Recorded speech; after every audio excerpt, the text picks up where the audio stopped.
রাত ঠিক 12টার পর শহরের পুরনো রাস্তায় একটা মাত্র বাস চলে। বাস নাম্বার নেই, রং ধূসর। হেডলাইটের আলো যেন কুয়াশা কেটে নয়, বরং কুয়াশার ভেতরেই ডুবে যায়। লোকজন বলে, ও বাসে উঠিস না, ওটা শেষ বাস। কিন্তু যারা নতুন তারা এসব কথায় কান দেয় না। প্রতিদিন ঠিক রাত 12:17 বাসটা আসে। একদিনও দেরি হয় না, একদিনও আগে আসে না। সেই বাসে সবসময় একজন যাত্রী ওঠে, একজনই।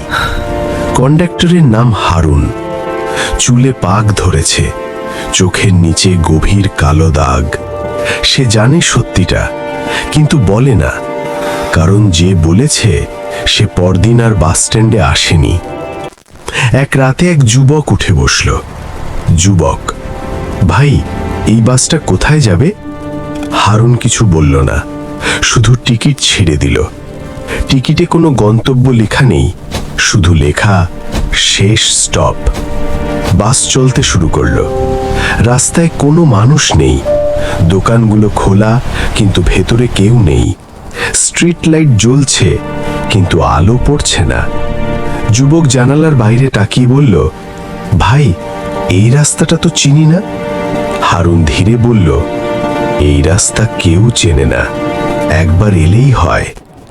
হঠাৎ যুবক লক্ষ্য করল, বাসে আয়নায় তার প্রতিচ্ছবি দেখা যাচ্ছে না। সে ঘুরে তাকালো।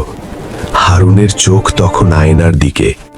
হারুন ফিসফিস করে বলল, যারা এই বাসে ওঠে তারা আগেই নামার জায়গা পেরিয়ে এসেছে। বাস থামল। চারপাশে শুধু অন্ধকার, কোনো স্টপেজ নেই, কোনো নাম নেই। দরজা খুলল। হারুন বলল, নামো। যুবক কাঁপা গলায় বলল, এটা কোথা? হারুন শান্তভাবে উত্তর দিল, এখান থেকেই সবাই হারায়। যুবক নামল। দরজা বন্ধ হলো। বাস আবার চলল।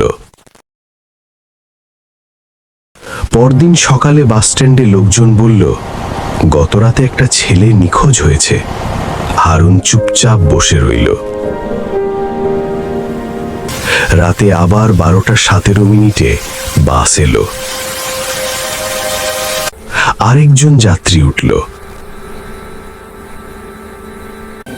হারুন নতুন টিকিট ছেড়ে দিল। টিকিটে লেখা শেষ বাসের যাত্রী।